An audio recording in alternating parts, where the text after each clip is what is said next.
लेकिन सोहन अभी भी सो रहा था। उसकी माँ सुमित्रा ने आवाज दी, सुमित्रा, उठ जा बेटा, देख सूरज सर पर चढ़ आया है, कब तक सोता रहेगा। लेकिन सोहन पर कोई असर नहीं हुआ, वह चादर से मुंह ढककर दोबारा सो गया। कुछ देर बाद उसे खाने की खुशबू आने लगी। दाल में तड़का लगते ही उसे जोर से भूख लगने लगी। सोहन उठा और सीधा माँ के पास रसोई में पहुँच गया। सोहन, माँ क्या बनाया है? सुमित्रा, पहले जाकर नहा, फिर आना रसोई में, दाल चावल बनाए हैं। दाल चावल सोहन को बहुत पसंद थे।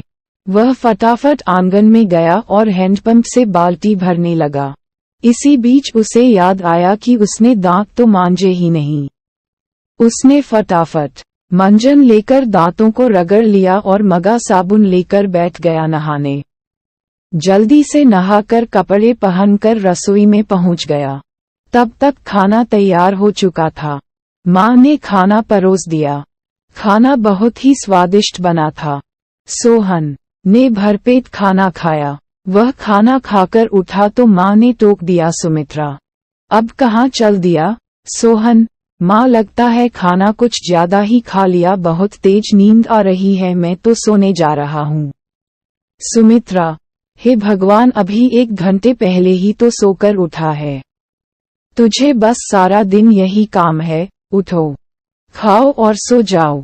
तुझे पता है तेरे पिता खेत में कितनी मेहनत करते हैं, तब हमें 2 वक्त की रोटी मिलती है। कुछ नहीं तो जाकर उनकी मदद ही कर दिया कर। उनके लिए खाना ले जा, मैं अभी तैयार कर रही हूँ। सोहन पर तो जैसे दुखों का पहाड़ टूट पड़ा। एडवर्टाइजमेंट। सोहन, माँ तुम्हें पता है इतनी धूप में पहले एक बार मैं खाना देने गया था, आकर कितना बीमार पड़ गया था। तुम ही चली जाना, मैं तो सोने जा रहा हूँ। सुमित्रा को बहुत गुस्सा आया। इससे पहले वह कुछ कहती, सोहन तेजी से अपने कमरे में जाकर सो गया। सुमित्रा खाना लेकर खेत पर पहुंची। कबीरदास बहुत मेहनत से खेत जोत रहे थे। सुमित्रा, सुनो जी, पहले खाना खा लेते। कबीरदास, अरे तुम इतनी धूप में क्यों परेशान होती हो, सोहन के हाथ से खाना भेज देती। सुमित्रा, हमारे तो भाग्य ही फूट गए हैं। ऐसा आलसी बेटा मिला है, बस खाता है और सो जाता है। भगवान जाने इस लड़के का क्या होगा। कबीरदास, चिंता मत करो, एक दिन सब ठीक हो जाएगा। सोहन के माता पिता सोहन की आदत से बहुत परेशान थे। वह कोई भी काम नहीं करता था, बस सारा दिन सारी रात सोता रहता था। एक दिन सोहन के पिता ने कहा, कबीरदास बेटा, मैं खाद और यूरिया लेने शहर जा रहा हूँ, 2 दिन लग जाएंगे। फसल तैयार होने वाली है, तू सुबह खेत पर चले जाना और सारा दिन वहीं रहना, शाम को खाना खाकर रात को वहीं सोने चले जाना, कहीं कोई जानवर खेत में न घुस जाए या कोई और हमारी फसल को नुकसान न पहुंचा दे। सोहन, पिताजी मुझसे ये सब नहीं हो पाएगा, आप माँ को बोल दीजिए। कबीरदास, नालायक, खेत की देखभाल आदमियों का काम होता है। अगर मुझे पता लगा तू खेत पर नहीं गया या फसल को नुकसान हो गया तो तेरी खैर नहीं। सोहन डर गया। वह पिता के जाने के बाद माँ से बोला, सोहन, माँ सुबह जगा देना, नहीं तो पता नहीं पिताजी क्या करेंगे। सुमित्रा मोहन को सुबह 4 बजे जगा देती है। सोहन हाथ में फावड़ा लेकर खेत में पहुंच जाता है।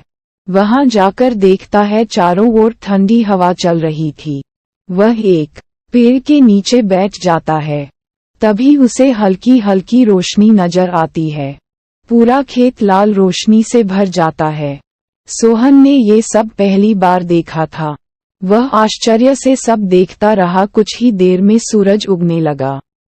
ये देखकर सोहन को बहुत आश्चर्य हुआ।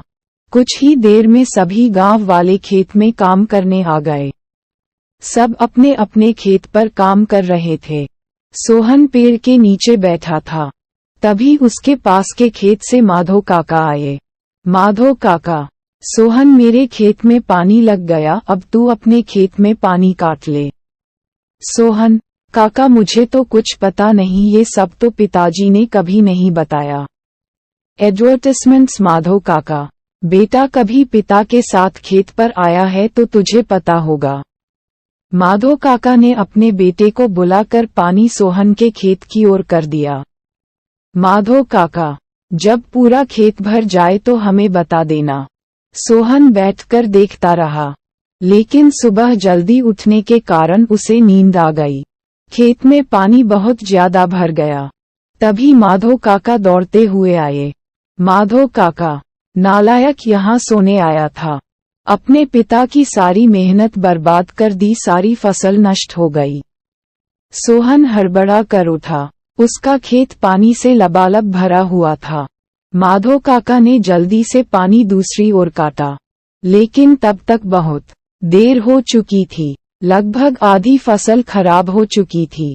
सोहन काका, अब कुछ नहीं हो सकता क्या? माधव काका, नहीं बेटा, तैयार फसल का ध्यान बच्चे की तरह रखना पड़ता है। समय से पानी देना, खाद देना, जानवरों से बचाना, इसीलिए हम दिन रात खेत पर रहते हैं। अब तो भगवान ही मालिक है। सोहन पेड़ के नीचे बैठा रोता रहा। दोपहर को सुमित्रा खाना लेकर आई।